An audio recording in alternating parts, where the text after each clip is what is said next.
Real transport theme tonight. This is a continuation of it. A bus company wants to recruit more than 100 drivers from overseas because it can't find enough people to do the job here. Auckland Transport awarded Ritchies Coach Lines the contract to run buses on Auckland's North Shore from September. The company has asked Immigration New Zealand if it can bring in 110 drivers from overseas to make up for a shortage of drivers in this country. But the drivers' union says the only reason Ritchies won the contract was because it was willing to undercut the wages offered by other companies, and allowing it to employ foreign drivers would start a downwards pay spiral. Conan Young reports. Ritchies says it's been trying to find locals to take up jobs on its newly acquired North Shore run with the help of Work and Income. But its spokesperson, Matthew Todd, says they've only managed to find 15 new drivers in the last month. This is despite offering them 6 to 8 weeks paid training. It's very difficult to get people into the buses. We have a lot of people who have the relevant licences.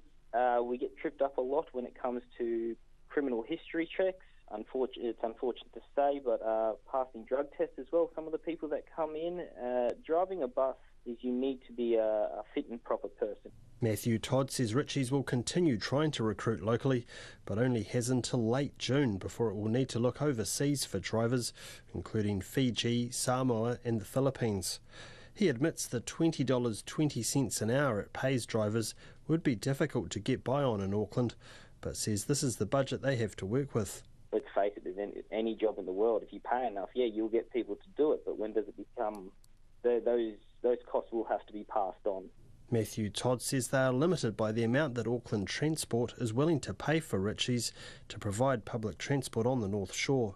It does sound like a very simple thing of, just pay some people more and we'll go away. I think the issue is much deeper and much more complicated than that, and I think it needs to be discussed between transport operators, the unions and local councils. But the drivers' union is urging Immigration New Zealand to turn down Ritchies' request to bring in drivers from other countries.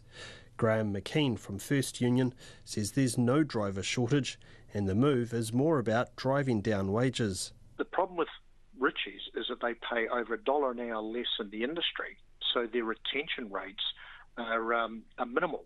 People get trained up and then they'll go to other bus companies where the rates are better. Again, Ritchies brings it upon themselves. If they paid market rates, it would be a different conversation.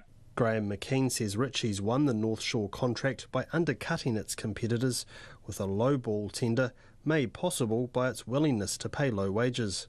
Auckland Transport is the villain here. Auckland Transport is effectively rewarding low-paying companies by giving them a greater share of the market. And what that does is it creates like a gravitational pull and drags down the terms and conditions of all the other bus drivers. An Auckland Transport spokesperson declined a request for an interview, noting it was the bus companies who set wages and conditions. Immigration New Zealand says it will consult with groups, including unions, before it decides if it will allow Ritchies to employ overseas drivers, but notes it must be established the workers cannot be found locally. The Minister for Transport, Phil Twyford, is currently reviewing the way public transport is funded to see if this is having an impact on employment conditions. For Checkpoint, ko Conan Young tēnei.